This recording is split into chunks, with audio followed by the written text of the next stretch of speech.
Welcome to part 3 in our year-end processing series for ePayroll. If you haven't already watched parts 1 and 2, then please go and have a look at those two. You'll learn a lot and it will definitely help streamline your year-end processing. In this video, we're going to cover 8 key tips for a smooth end of financial year. So these are 8 tips that will help you have a smooth end of financial year and reduce the stress on you. Tip number 1, start preparing and planning now. Planning now will help avoid any last minute issues that could affect your ability to meet your legal obligations. It'll also help reduce your workload and the amount of stress that you'll experience over such a busy time. You can reduce some of the workload by asking your employees to check their details online. So as you would know at step 2 of the payment summary ordering process, you are required to check that your employees' details are correct. You can actually pass some of that work onto your employees to check their own details now. That'll make your life easier when you come to checking those details yourself. Tip number 2, educate your stakeholders. As a payroll administrator, you know you'll be busy over the end of financial year period, but other stakeholders may not be aware of the work that you put in or the deadlines that you're legally obliged to meet.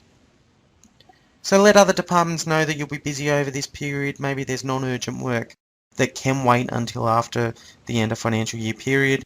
If you require other departments to be involved in your year-end process, let them know what you need and when you'll need it in advance. That way they can be prepared and there's no surprises for them.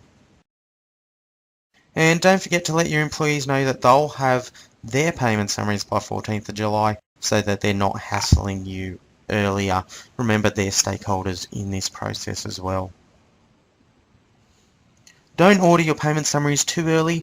We'll aim to produce your payment summaries as soon as we receive your order.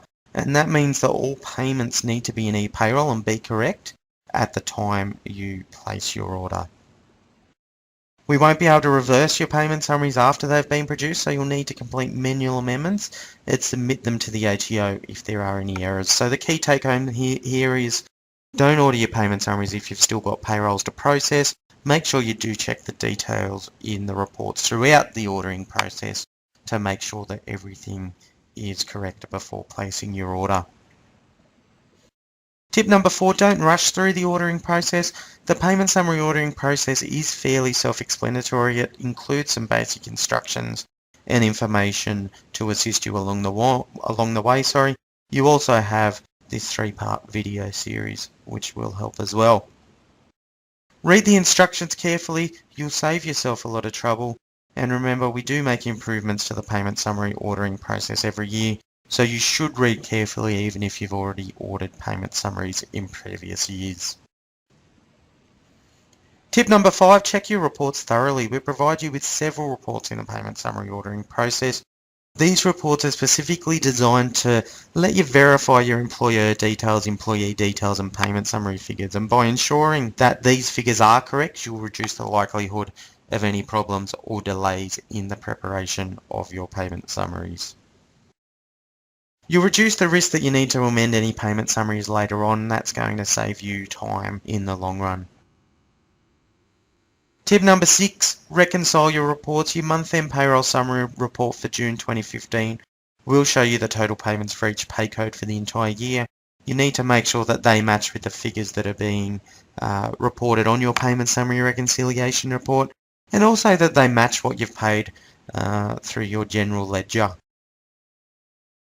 It's important that you check that these two reports reconcile, because if you don't and they don't balance, your payment summary production will be delayed.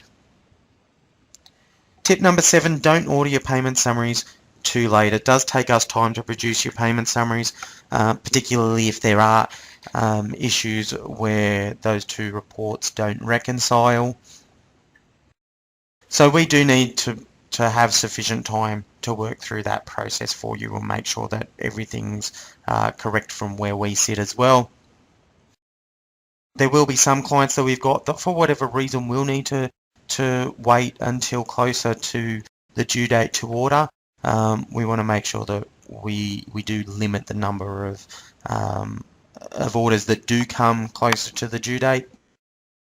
And effectively, because there are some clients where they will need to wait, we will get more orders come towards that due date. So the longer you leave it, the slower that process is going to be for us to produce them for you.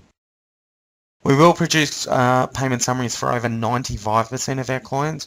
So, as I said, leaving your payment summary order till the last minute will increase the likelihood that the time it takes for us to process them will be extended. Basically, get your order in as early as you can to ensure the fastest processing times, but not too early that you've still got payrolls to run.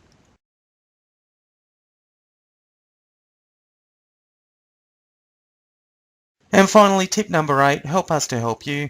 Over the end of financial year period, particularly from the 25th of June through to the 15th of July, we'll experience a significant increase in workload.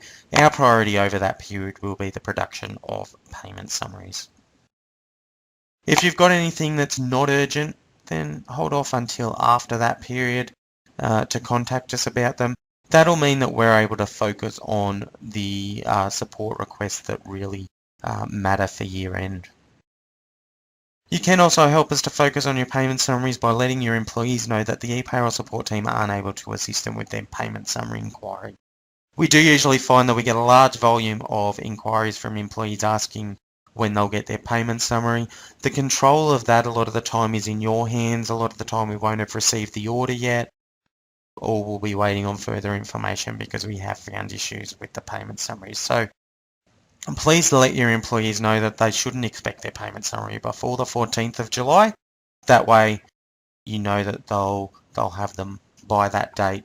They won't be taking us away from working on them, and they won't be hassling you either. So that concludes part 3 in this video series.